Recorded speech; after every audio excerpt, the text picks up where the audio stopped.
El olor a tierra mojada y a pino siempre había sido el aroma de la libertad.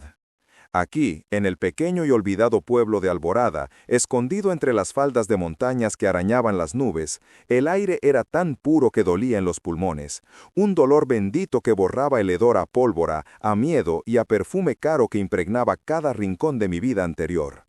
Durante 5 años me había convertido en Elena, la dueña de la librería El Refugio de Papel. Una mujer de rutinas sencillas y sonrisas fáciles. Nadie conocía mi verdadero nombre. Isabella Falcone, la única hija de don Vincenzo Falcone, el hombre cuyo susurro podía derribar imperios y cuya ira congelaba el mismo infierno. Durante 5 años me había convertido en Elena, la dueña de la librería El Refugio de Papel, una mujer de rutinas sencillas y sonrisas fáciles.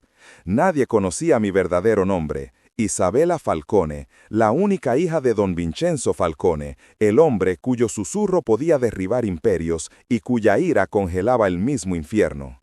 Pero esa mañana, el olor a pino fue reemplazado por algo más familiar, algo metálico y siniestro que se deslizó con la niebla matutina. Estaba colocando una pila de libros recién llegados en el escaparate, una primera edición de Borges que había conseguido a un precio ridículo, cuando lo vi. Aparcado al otro lado de la calle empedrada, justo frente a la panadería de la señora Carmen, había un Maserati negro, tan fuera de lugar en Alborada como un lobo en un corral de ovejas. El sol de la mañana se reflejaba en su carrocería pulida con una arrogancia que me revolvió el estómago. No era cualquier coche de lujo, era su coche, el modelo exacto, el color exacto, un mensaje. Mi corazón, ese músculo traidor que había aprendido a latir al ritmo tranquilo del pueblo, se desbocó, martillando contra mis costillas con la furia de un prisionero que exige su libertad. Mis manos, que segundos antes manejaban con delicadeza el frágil libro, empezaron a temblar. El Borges se me escapó de los dedos y cayó al suelo con un golpe sordo, una de sus páginas doblándose en una mueca de dolor. Me quedé paralizada, mirando el vehículo, esperando que una figura saliera de él. Nadie lo hizo. El coche simplemente estaba allí, una pantera de acero y cristal esperando en silencio, observando. Era una amenaza velada, una promesa. El pasado no solo me había alcanzado, había aparcado en la puerta de mi nueva vida y estaba tocando el claxon. Me obligué a apartar la vista, a respirar hondo el aire que de repente se sentía denso y viciado. Cálmate, Isabella, eres Elena ahora. Recogí el libro, alisando la página con dedos torpes. Miré a mi alrededor. La señora Carmen regaba sus geranios, ajena al depredador aparcado a pocos metros. El viejo Mateo barría la acera frente a su ferretería, silbando una melodía desafinada. La vida seguía, imperturbable. Solo yo podía ver la sombra que se cernía sobre la plaza del pueblo. Solo yo sabía que ese coche no era un coche, sino un ataúd sobre ruedas. Entré en la librería, cerrando la puerta con más fuerza de la necesaria. El tintineo de la campanilla sonó como una alarma de incendio en mis oídos. Me apoyé en la madera, cerrando los ojos. 5 años. Había construido una fortaleza de anonimato, ladrillo a ladrillo, con cada buenos días al cartero, con cada café compartido con el alcalde, con cada libro recomendado a un niño del pueblo. Creí que estaba a salvo. ¡Qué ingenua! La sangre Falcone no se diluye con el tiempo ni la distancia. Es una mancha, una marca de nacimiento que te sigue a donde vayas. El resto de la mañana transcurrió en una neblina de pánico controlado. Atendí a los pocos clientes con una sonrisa que se sentía como una máscara de yeso a punto de resquebrajarse. Cada vez que sonaba la campanilla, mi cuerpo se tensaba esperando ver a un hombre con traje a medida y ojos vacíos. Pero solo entraban rostros familiares, la maestra buscando novelas de aventuras para sus alumnos, el doctor pidiendo la última biografía histórica. Y luego entró él, Leo. Su entrada fue como un rayo de sol atravesando una nube de tormenta. Leo, el guardabosques local, era tan parte de Alborada como las propias montañas. Alto, con los hombros anchos por años de trabajo físico y el cabello oscuro siempre un poco revuelto por el viento. Sus ojos, del color del musgo después de la lluvia, se encontraron con los míos y su sonrisa fácil me desarmó, como siempre lo hacía. Llevaba su uniforme caqui y un leve olor a resina y tierra fresca. Elena, dijo, su voz profunda y tranquila, un bálsamo para mis nervios deshilachados. ¿Interrumpo algo? Parece es lejana. Forcé una sonrisa. ¿Lejana? No, solo pensando en el inventario. Es más emocionante de lo que parece. Él se rió, un sonido cálido y genuino que llenó la pequeña tienda. Se acercó al mostrador apoyándose en él con familiaridad. Claro, contar libros debe ser una aventura épica. Vine a ver si había llegado ese libro sobre aves rapaces que te encargué. Ah, sí. Me volví hacia las estanterías, agradecida por tener una excusa para darle la espalda y recomponer mi expresión. Llegó ayer. Déjame buscarlo. Mientras mis dedos recorrían los lomos de los libros, mi mente era un torbellino. Leo. Él era la pieza central de mi nueva vida, el ancla que me mantenía en tierra. Nuestra relación había florecido lentamente, con la naturalidad de una flor silvestre. Empezó con conversaciones sobre libros, luego paseos por los senderos que él conocía como la palma de su mano, y finalmente se convirtió en algo más profundo, algo tácito y lleno de promesas. Él no sabía nada de Isabela. Para él, yo era Elena, una mujer que amaba la soledad y los libros, que había llegado a Alborada buscando paz. Y yo lo amaba por eso. Lo amaba por la simplicidad y la honestidad de su mundo, un mundo que ahora estaba a punto de ser profanado. Encontré el libro y se lo entregué. Nuestros dedos se rozaron y una corriente eléctrica familiar y reconfortante me recorrió. Por un instante, el Maserati negro se desvaneció de mi mente. «Perfecto», dijo él, hojeando las páginas con interés. «¿Estás libre esta noche? Pensaba preparar esa trucha que pescamos el otro día, con hierbas del monte». La imagen era tan tentadora, tan dolorosamente normal. Una cena en su cabaña, el fuego crepipondo en la chimenea, su presencia sólida a mi lado. Era todo lo que siempre había anhelado. Pero la sombra del coche se proyectó sobre la escena idílica. Me encantaría, Leo, pero... Mi voz se quebró ligeramente. Me aclaré la garganta. Tengo mucho trabajo. El inventario. La decepción cruzó su rostro tan clara como un texto en una página en blanco. ¿Segura? Has estado trabajando mucho últimamente. Necesitas un descanso. Estoy bien, de verdad. Quizás mañana. Él asintió, aunque sus ojos me estudiaban con una preocupación que me hizo sentir culpable. Pagó el libro y se dirigió a la puerta. Antes de salir, se detuvo y se giró. «Por cierto, bonito coche el de ahí fuera», comentó casualmente. «No se ve un Maserati por aquí todos los días. ¿Algún turista rico perdido?» Mi sangre se heló. «Supongo. Ojalá no traiga problemas». Leo frunció el ceño. «¿Problemas? Es solo un carro, Elena». «No», pensé, «no es solo un carro. Es un presagio». Él se fue, y la librería volvió a sumirse en un silencio opresivo. Me acerqué a la ventana, mirando a través de las letras doradas de El refugio de papel. El Maserati seguía allí, inmóvil. Sabía que no se iría. Mi padre nunca enviaba un mensaje sin asegurarse de que era recibido.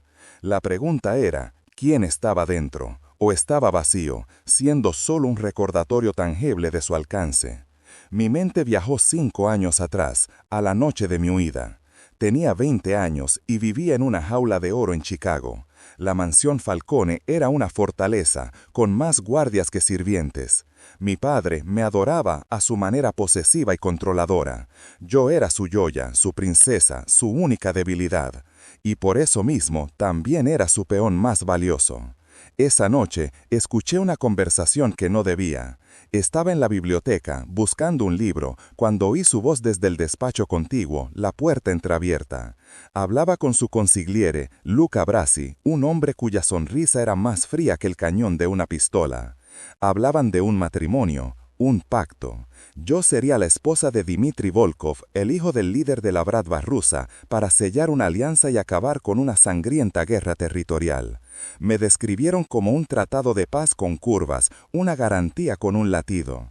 No me preguntaron, no me lo dijeron, lo decidieron. Mi futuro, mi cuerpo, mi vida eran simplemente una cláusula en un contrato firmado con sangre. Esa noche, algo se rompió dentro de mí. La niña que amaba a su padre murió, y en su lugar nació una fugitiva.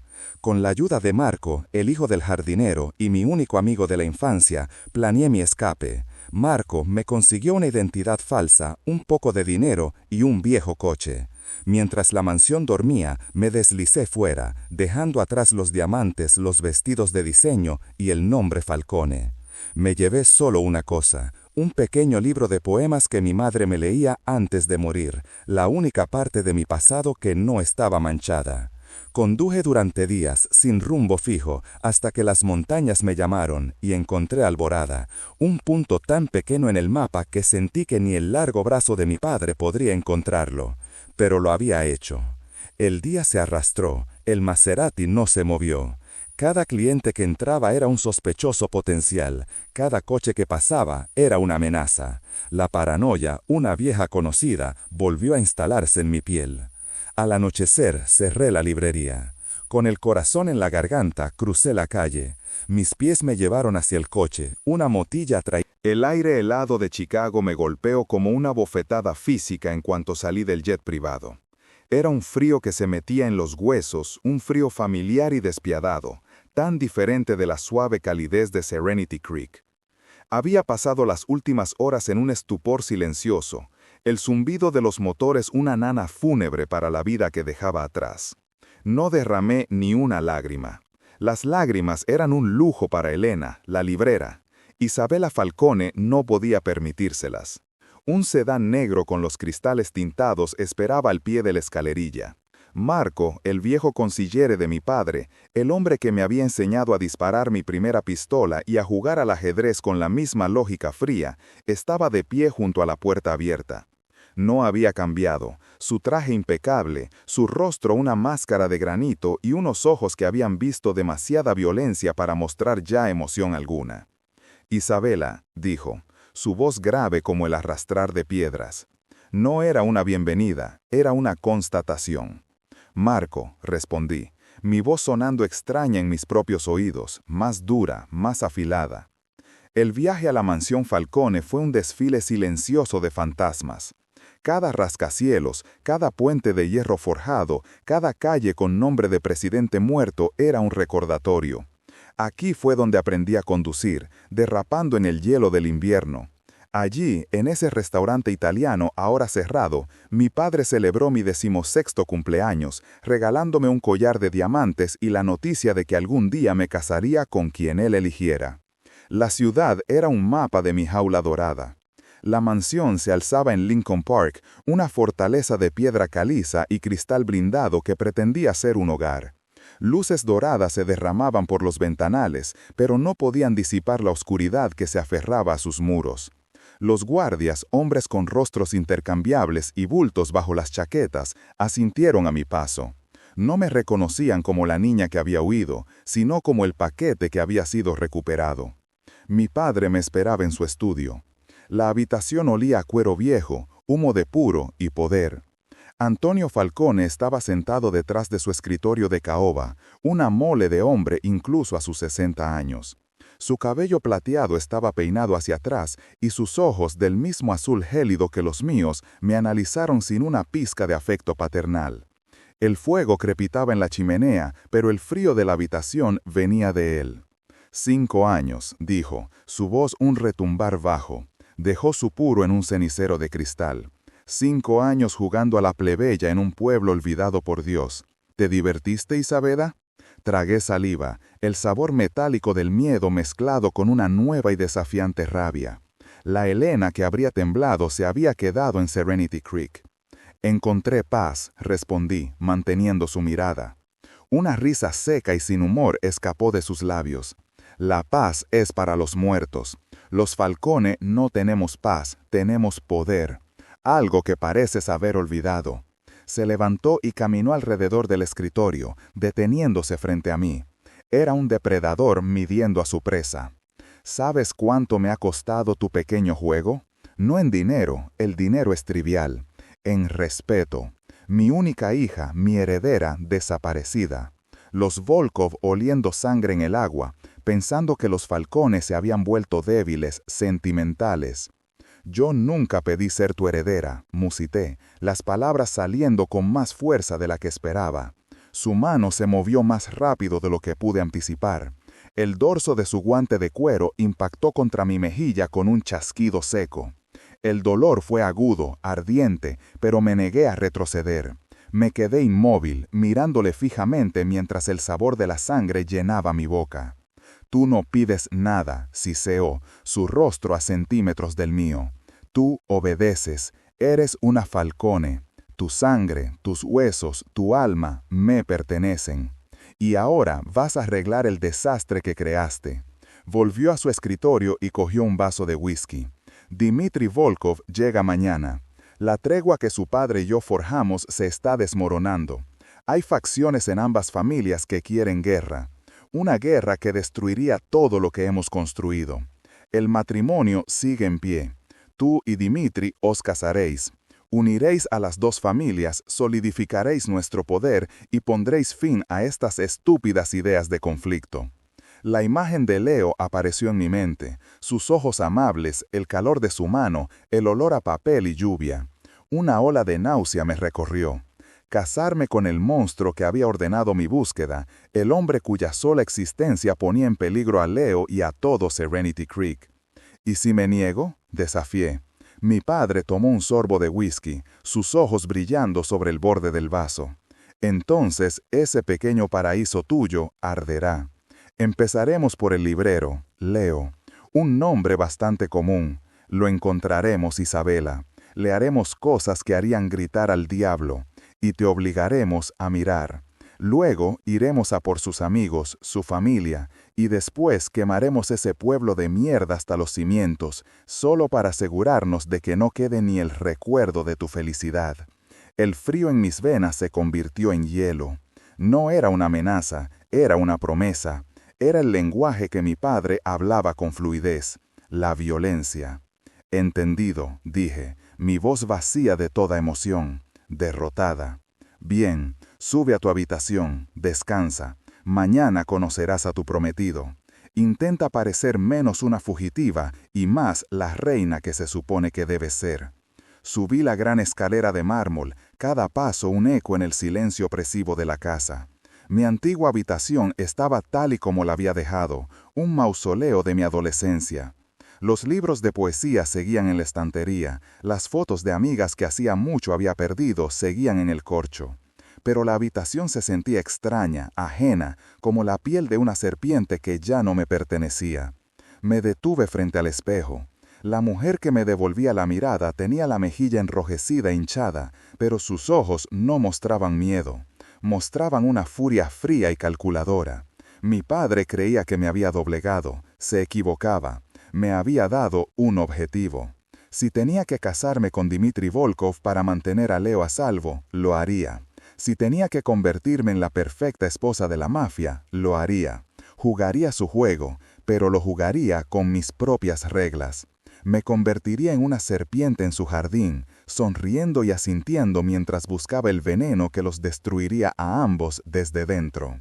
Por Leo, por Serenity Creek, por Elena. La verdadera batalla no había hecho más que empezar.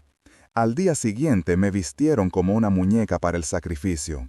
Un vestido de seda de color esmeralda, joyas discretas pero caras, el pelo recogido en un moño elegante. La hinchazón de mi mejilla fue cubierta con capas de maquillaje. Cuando me miré al espejo, vi a Isabela Falcone, la princesa de la mafia, una desconocida. Dmitri Volkov llegó puntualmente a las 7.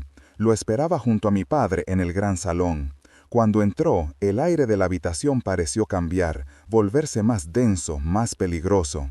Era más alto de lo recordaba de las fotos, con un cuerpo que hablaba de una disciplina brutal.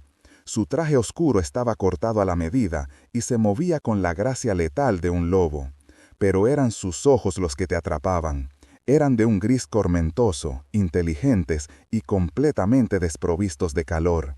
Me miraron, recorriéndome de pies a cabeza, no con lascivia, sino con la mirada de un comerciante evaluando una adquisición cara. Antonio, dijo, su voz un barítono suave con un ligero acento ruso. Ha pasado demasiado tiempo. Dmitri, bienvenido a mi casa, respondió mi padre, su habitual bravuconea tiñida de una cautela que rara vez mostraba. Luego, los ojos grises de Dmitri se posaron en mí de nuevo. Se acercó, cogió mi mano y rozó sus labios sobre mis nudillos. Su piel estaba fría. Isabela, es un placer conocerte al fin. He oído muchas historias. Me temo que me pones en desventaja, Dimitri. Yo no he oído ninguna sobre ti. Respondí, mi voz más firme de lo que me sentía. Quería arrancarle la mano, pero me obligué a permanecer quieta. Una leve sonrisa curvó sus labios, una que no llegó a sus ojos. Oh, creo que sí. Soy el monstruo que te sacó de tu cuento de hadas. Mi padre se aclaró la garganta, incómodo con nuestro inmediato intercambio de hostilidades. La cena está servida. Hablemos de negocios y del futuro. La cena fue una tortura exquisita. Se sirvieron platos que no probé, vinos que no saboreé. La conversación giraba en torno a rutas de contrabando, acuerdos territoriales y la necesidad de presentar un frente unido. Yo era el símbolo viviente de ese frente, sentada en silencio, una pieza de negociación con un vestido de seda. Dimitri no me ignoraba, al contrario, me incluía con preguntas astutas, probando mis defensas, buscando grietas en mi fachada. «Dime, Isabela», dijo, mientras cortaba su filete con precisión quirúrgica. «¿Qué es lo que más extrañaste de Chicago?» «La honestidad», respondí sin dudar. «Aquí, al menos, la gente no pretende ser algo que no es. Los monstruos no se esconden bajo máscaras de normalidad». Sus ojos grises brillaron con algo parecido a la diversión. Una perspectiva interesante. Entonces, ¿qué máscara llevabas tú en ese Serenity Creek? La de una mujer que leía libros y vendía historias a otros. ¿Y fuiste feliz? No fue una pregunta, fue una afirmación. Y el filo en su voz me dijo que lo sabía. Lo sabía todo. Los días que siguieron se convirtieron en un borroso torbellino de lecciones que no se encontraban en ningún libro. Dimitri se convirtió en mi sombra, su presencia una constante presión en la nuca. Me enseñó a leer los microgestos en el rostro de un mentiroso, a distinguir el peso de una pistola cargada solo por el tacto, a descifrar libros de contabilidad cifrados que escondían imperios de sangre y dinero. Cada sesión era un duelo. Él empujaba mis límites, desarmando mis defensas una por una, obligándome a reconstruirlas con acero en lugar de miedo. «El sentimentalismo es una bala que te disparas a ti misma», me dijo una tarde, mientras practicábamos desarmar a un oponente. Sus movimientos eran fluidos, letales, un baile mortal que yo luchaba por imitar. «Tu padre te enseñó a ser un premio, yo te enseñaré a ser el depredador». Mi padre, por su parte, me observaba desde la distancia, con una mezcla de orgullo reticente y desconfianza. Veía la transformación, la forma en que mi espalda se enderezaba y mi mirada ya no se desviaba. Nos reuníamos para cenar en un silencio tenso, un campo de batalla tácito, donde cada bocado era una tregua temporal. Él había aceptado la alianza con los Volkov como un mal necesario para consolidar su poder, y yo era el pegamento, el sacrificio vivo en el altar de su ambición. El punto de inflexión llegó durante una reunión con los líderes de las otras familias. Estaba de pie, un paso detrás de mi padre, vestida con seda que se sentía como una armadura. Dimitri estaba al otro lado de la habitación, sus ojos grises fijos en mí, un ancla en un mar de tiburones. Don Moretti, un hombre con la reputación de un chacal, hizo un comentario lascivo sobre mi retiro en el campo, insinuando que había estado entreteniendo a la población local. El aire se congeló, vi la ira destellar en el rostro de mi padre, la furia de un rey cuyo bien más preciado había sido insultado. Pero antes de que pudiera pronunciar una palabra, di un paso adelante. «Don Moretti», dije, mi voz tranquila pero cortante como el hielo. «Me sorprende que tenga tiempo para cotilleos, considerando los rumores que he escuchado sobre sus rutas de envío del sur. Quizás debería preocuparse más por las ratas en sus propios muelles que por los pasatiempos de una dama». El silencio fue absoluto. Moretti palideció. Había usado información que Dimitri y yo habíamos desenterrado la noche anterior, un pequeño secreto que podía desmoronar su operación. Mi padre me miró, atónito, y por primera vez no vi a una hija en su mirada, sino a un igual. Al otro lado de la habitación, una lenta y casi imperceptible sonrisa se dibujó en los labios de Dimitri. Era una sonrisa de aprobación, de victoria. En ese momento dejé de ser un peón, me había convertido en una jugadora. Semanas después, consolidada mi nueva posición, Dimitri me citó en la misma biblioteca donde todo había comenzado. La habitación estaba oscura, iluminada solo por una lámpara de escritorio que arrojaba largas sombras. No había nadie más. «Has aprendido rápido, princesa», dijo, su voz un murmullo grave. Se acercó, su presencia llenando el espacio, más rápido de lo que esperaba. «Ahora estás lista». «¿Lista para qué?», pregunté, manteniendo mi barbilla en alto, como él me había enseñado. Ya no me estremecí ante su proximidad. «Para la verdad». Se detuvo frente a mí, tan cerca que podía sentir el calor que emanaba de él. Sus ojos buscaron los míos, serios, despojados de toda ironía. «La razón por la que te encontré, la razón por la que te traje de vuelta». Esperé, mi corazón martillando contra mis costillas. Pensé que sabía la respuesta: una alianza, poder, consolidar territorios. «Tu padre no mató al mío por una disputa territorial, Isabela. Esa es la historia que se cuenta a los soldados», continuó, su voz bajando a un susurro conspirador. «Había otra razón. Alguien más estaba allí esa noche, alguien que traicionó a ambos». Me quedé helada. ¿Quién? Dimitri no respondió directamente. En lugar de eso, extendió la mano y tomó un pequeño marco de fotos del escritorio de mi padre, uno que siempre había estado allí, pero que yo nunca había mirado de cerca. Era una foto antigua, descolorida por el tiempo, de mi padre y mi madre, mucho más jóvenes, en el día de su boda. Él le dio la vuelta. Pegada en la parte trasera había otra fotografía, mucho más pequeña y oculta. La deslizó y me la entregó. La imagen mostraba a 4 personas riendo bajo un sol brillante, mucho antes de que las sombras lo consumieran todo. Un joven Antonio Falcone, mi padre, un hombre de cabello oscuro y ojos intensos que reconocí por fotos antiguas como el padre de Dimitri, y junto a ellos, sonriendo con una familiaridad impactante, estaban mi madre y la madre de Dimitri. Las 2 mujeres estaban de pie una al lado de la otra, con los brazos entrelazados, como hermanas. Mi aliento se atascó en mi garganta, mi mente luchaba por procesar lo que veía, la imposible camaradería en esa foto olvidada. «No somos solo los hijos de 2 mafiosos rivales, Isabela», dijo Dimitri suavemente, su mirada penetrando la mía con una verdad devastadora. «¿Nunca te has preguntado por qué tienes los mismos ojos que mi madre?» El aire se espesó, volviéndose pesado e irrespirable. La fotografía en mi mano temblaba, no por el frío de la noche, sino por el terremoto que sacudía los cimientos de mi existencia. Las caras sonrientes en el papel descolorido se burlaban de la sangrienta saga que había definido mi vida. Mi madre y la madre de Dimitri, juntas, no como esposas de rivales, sino como amigas, quizás algo más. «Hermanas», había dicho Dimitri, y esos ojos, los ojos de su madre, que según él eran los míos, un verde profundo con motas doradas, un rasgo que mi padre siempre había evitado mirar directamente, como si le quemara el alma.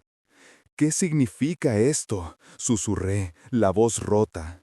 Las piezas no encajaban, formaban una imagen monstruosa que mi mente se negaba a aceptar. La guerra entre nuestras familias no era una simple disputa territorial, era una vendetta personal, una herida envenenada que había supurado durante décadas. «Significa que la historia que nos contaron es una mentira», respondió Dimitri, su voz un murmullo grave que vibraba en el silencio. Se acercó, su calor, una presencia sólida en mi mundo que se desmoronaba. «Nuestros padres no siempre fueron enemigos, eran socios, más que eso, eran familia. Antonio Falcone y Nikolai Volkov», dijo, pronunciando el nombre de su padre como una maldición olvidada. «Junto a nuestras madres, Elena y Anya, construyeron todo desde la nada». Su mano cubrió la mía, sus dedos rozando la fotografía. «Mi padre nunca superó la muerte de Anya», Mi madre la amaba más que a su propio imperio, pero tu padre, él la amaba también. El shock fue una descarga eléctrica que me recorrió de pies a cabeza. No, negué con la cabeza, un movimiento inútil. Mi padre amaba a mi madre, Elena, luchó por ella. Luchó, sí, confirmó Dimitri, y sus ojos se oscurecieron con el peso de una verdad ancestral. Pero la guerra no empezó por un territorio o por dinero, Isabela, empezó por una elección. Tu madre, Elena, eligió a tu padre, y al hacerlo rompió el corazón de Nikolai. Pero esa no fue la traición que lo destruyó todo. La verdadera traición vino después. Hizo una pausa, obligándome a mirarlo, a absorber la enormidad de lo que estaba a punto de decir. Cuando mi madre, Anya, murió, no fue un accidente, no fue una enfermedad. La encontraron en el fondo de un río semanas después de desaparecer, y la última persona que la vio con vida fue tu padre. Mi mundo se inclinó sobre su eje. Antonio Falcone, mi protector, mi carcelero, el arquitecto de mi miedo, un asesino por un amor no correspondido. Era una narrativa demasiado simple, demasiado melodramática. Y sin embargo, la intensidad en la mirada de Dimitri me decía que él creía cada palabra. Mi padre juró venganza, continuó Dimitri, su voz ahora tensa, afilada. Cree que Antonio le arrebató a la única mujer que amó de verdad, y tu padre, a su vez, te ha criado en una jaula dorada, aterrorizado de que mi familia te hiciera daño como represalia. Pero ambos ocultan la verdad completa. ¿Cuál es la verdad completa?, pregunté, sintiendo que me ahogaba. Dimitri no respondió de inmediato. Se giró hacia el camino oscuro que salía del pueblo, como si esperara que los fantasmas del pasado emergieran de las sombras. Hay una razón por la que te busqué, Isabela, una razón por la que te encontré. No es solo para detener esta guerra sin sentido. Hay algo más, un secreto que ambas madres compartían, algo por lo que Anya estuvo dispuesta a morir, y creo que la clave está contigo. De repente, el sonido de neumáticos chirriando sobre la grava rompió la quietud de la noche. Un par de faros cegadores nos iluminaron, atrapándonos como ciervos asustados. 2 sedanes negros, idénticos a los que siempre flanqueaban a mi padre, bloquearon la única salida del callejón. Las puertas se abrieron al unísono, y varios hombres vestidos con trajes oscuros salieron, sus siluetas recortadas contra la luz. No eran los hombres de Dimitri, eran los lobos de mi padre. Pero no fue de ninguna de las puertas de los secuaces de donde salió la voz que heló mi sangre. La puerta trasera del vehículo principal se abrió lentamente y una figura alta y elegante emergió en la penumbra. No era mi padre. Era una mujer, su rostro pálido y familiar, enmarcado por un cabello oscuro que recordaba vagamente de viejas fotografías. Sus ojos, idénticos a los míos, se clavaron en mí con una mezcla de anhelo y una frialdad cortante. «Ha sido muy difícil de encontrar, hija», dijo la mujer, y su voz fue el eco de una pesadilla que nunca supe que tenía. Dimitri se tensó a mi lado, su cuerpo convirtiéndose en un escudo. «Anya», susurró, no como una pregunta, sino como una declaración de incredulidad y horror. «Es imposible, estás muerta». La mujer sonrió, una curva cruel y bonita en sus labios. «Los informes sobre mi muerte», dijo, dando un paso hacia la luz, fueron, en el mejor de los casos, una conveniente exageración. Dimitri se tensó a mi lado, su cuerpo convirtiéndose en un escudo. «Anya», susurró, no como una pregunta, sino como una declaración de incredulidad y horror. «Es imposible, estás muerta». La mujer sonrió, una curva cruel y bonita en sus labios. «Los informes sobre mi muerte», dijo, dando un paso hacia la luz, fueron, en el mejor de los casos, una conveniente exageración. El aire se espesó, cargado con el perfume de los pinos y una tensión que cortaba como el vidrio. La sonrisa de Anya era un abismo, y sentí que me arrastraba hacia él. Dimitri no se movió, pero su mano se deslizó discretamente hacia la espalda, donde sabía que guardaba su arma. Los hombres de traje, los lobos de mi padre, permanecían inmóviles, como estatuas de obsidiana esperando una orden. No la necesitaban. La presencia de Anya era la orden. «Dimitri, Dimitri, siempre tan protector», murmuró ella, su voz danzando en el aire nocturno. Dio otro paso, revelando el impecable corte de su abrigo, una prenda que gritaba un poder y una riqueza que yo solo había visto en mi padre. «Pero proteges a la niña equivocada, o quizás de la persona equivocada». Sus ojos, mis ojos, se desviaron de Dimitri para fijarse de nuevo en mí. Tu padre te contó que morí en un tiroteo, ¿verdad? Un trágico accidente, una víctima inocente del mundo que él mismo construyó. Es una historia tan poética y tan falsa. Mi garganta estaba seca, las palabras no salían. Todo lo que había creído sobre mi vida, la base sobre la que había construido mi escape, mi nueva identidad, se estaba desmoronando. La figura fantasmal de una madre muerta era ahora una amenaza de carne y hueso. «La verdad, querida Isabela», continuó Anya, saboreando mi nombre como si fuera un vino añejo, «es que tu padre no es el depredador alfa que crees que es simplemente el que se quedó con la jaula. Yo la construí, yo establecí las alianzas, yo convertí un pequeño clan en un imperio, mientras él jugaba a ser soldado». Hizo una pausa, dejando que el peso de sus palabras se asentara en la noche. Y cuando quise reclamar lo que era mío, él eligió a su legado, a su preciosa heredera, sobre mí. Intentó borrarme, pero yo soy mucho más difícil de matar que un simple rumor. Dimitri finalmente habló, su voz un gruñido bajo y peligroso. «Mataste a tu propia gente, Anya. Incendiaste la casa del lago con inocentes dentro. Eres un monstruo». La risa de Anya fue corta y sin alegría. «El sacrificio es el precio del poder, Dimitri. Una lección que tu querido jefe nunca aprendió del todo. Ahora he vuelto para reclamar lo que es mío. Todo, incluida mi hija». Su mirada se volvió acerada. «Isabela vendrá conmigo. Le enseñaré lo que significa realmente llevar nuestro apellido». «Nunca», escupí, encontrando mi voz por fin. Era un hilo tembloroso, pero cargado de toda la rabia y el miedo que me inundaban. Anya me ignoró, como si mi opinión fuera el zumbido de un insecto molesto. Sus ojos se fijaron en Dimitri. «Tienes una elección, viejo amigo. Entrégamela y podrás volver con tu amo y decirle que la reina ha regresado. O muere aquí, en este pueblo olvidado, por una causa que ya está perdida». El clic metálico del arma de Dimitri al ser desenfundada fue la única respuesta. Al instante, una docena de armas más apuntaron hacia nosotros desde la oscuridad. Estábamos rodeados, atrapados. El aire vibraba, a punto de estallar en una sinfonía de violencia y muerte.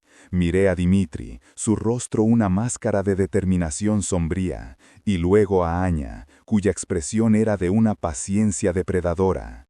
El mundo se ralentizó. Sabía que Dimitri lucharía hasta la muerte por mí, y moriría, y yo moriría con él. Mi escape había terminado, llevándome a un final aún peor que el que había imaginado.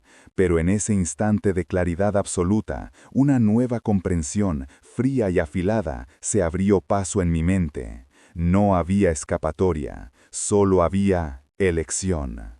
«Espera», dije, mi voz ahora firme, resonando en el silencio tenso. Todas las miradas se volvieron hacia mí. Di un paso adelante, colocándome frente a Dimitri, protegiéndolo a él por primera vez. Miré directamente a los ojos de la mujer que me dio la vida y que ahora amenazaba con quitármela. Dimitri me agarró del brazo, su voz un susurro desesperado. «Isabela, no». Lo interrumpí, sin apartar la mirada de Anya. con una condición. La sonrisa de Aña regresó, llena de triunfo. Poniendo condiciones pequeña, esto es interesante. Habla.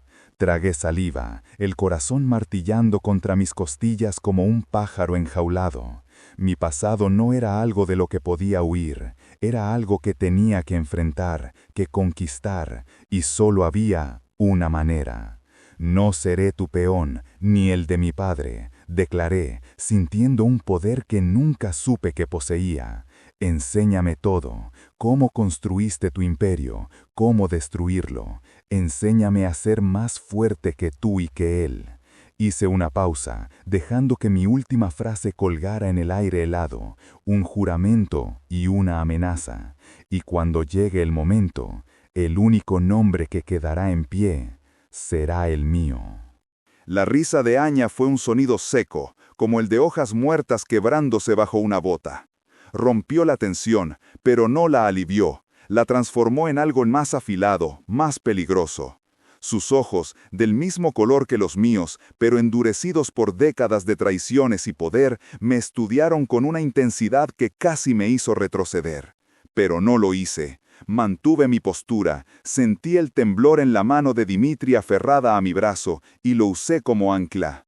Ambiciosa, siseó Aña, dando un paso lánguido hacia mí. Se detuvo a apenas un palmo de distancia, el aroma de su caro perfume, jazmín y pólvora invadiéndome. Tu padre era un monstruo, sí, pero nunca fue ambicioso. Solo era un matón con suerte. Tú tienes mi sangre, el fuego del conquistador. Su mano, enguantada en cuero negro, se levantó y rozó mi mejilla. Fue un gesto casi maternal, pero frío como el acero de la pistola que aún empuñaba. Acepto tus condiciones, Isabela. O debería decir, Alesia. Es hora de que reclames tu verdadero nombre. Apartó la mano y se giró, su silueta recortada contra las luces distantes del pueblo. Nos vamos al amanecer. Di tus despedidas. Con una señal de su cabeza, sus hombres bajaron las armas, aunque no las guardaron. El peligro no había desaparecido, solo había cambiado de forma. Dimitri tiró de mí hacia la seguridad de la librería, su rostro una máscara de incredulidad y miedo. Alesia, no puedes hacer esto, es un suicidio, te devorará viva. Ella cree que lo hará, susurré, volviéndome para mirarlo, grabando cada detalle de su rostro preocupado en mi memoria. Pero no conoce a la mujer que me ayudaste a construir aquí, en este pequeño pueblo. Cree que va a moldear a la hija asustada que huyó de ella, pero se encontrará con algo diferente. Le tomé la mano, apretándola con fuerza. Esto no es una rendición, Dimitri, es una infiltración. La única manera de quemar un imperio desde dentro es convirtiéndote en su emperatriz. Sus ojos buscaron los míos, llenos de una pregunta que no se atrevía a formular. ¿Regresarás? ¿Sobrevivirás? No podía prometerle nada. Solo pude ofrecerle la verdad de ese momento. Me incliné y lo besé, un beso desesperado y lleno de todo lo que no podíamos decir. Adiós, te amo, espérame, olvídame. Cuando me separé, una camioneta negra ya se había detenido junto a Aña. La puerta trasera se abrió, invitándome a un futuro incierto. Di un último vistazo a la librería, a mi santuario, a Dimitri, mi ancla. Luego, con la espalda recta y sin mirar atrás, caminé hacia la oscuridad. Subí al vehículo. El interior era lujoso y olía a cuero y poder. Aña ya estaba dentro, observándome con una sonrisa indescifrable. Bienvenida a casa, Alesia. Las puertas se cerraron con un golpe sordo, sellando mi destino y separándome del mundo que había llegado a amar. El coche aceleró, dejando atrás las luces de Cedar Creek hasta que se convirtieron en meros puntos en la negrura. Durante un largo rato, ninguna de las dos dijo nada. El silencio era un campo de batalla en sí mismo. Finalmente, Aña sacó una tableta de su bolso y la deslizó sobre el asiento hacia mí. Tu primera lección, dijo, su voz ahora desprovista de cualquier calidez fingida. Conoce a tus enemigos.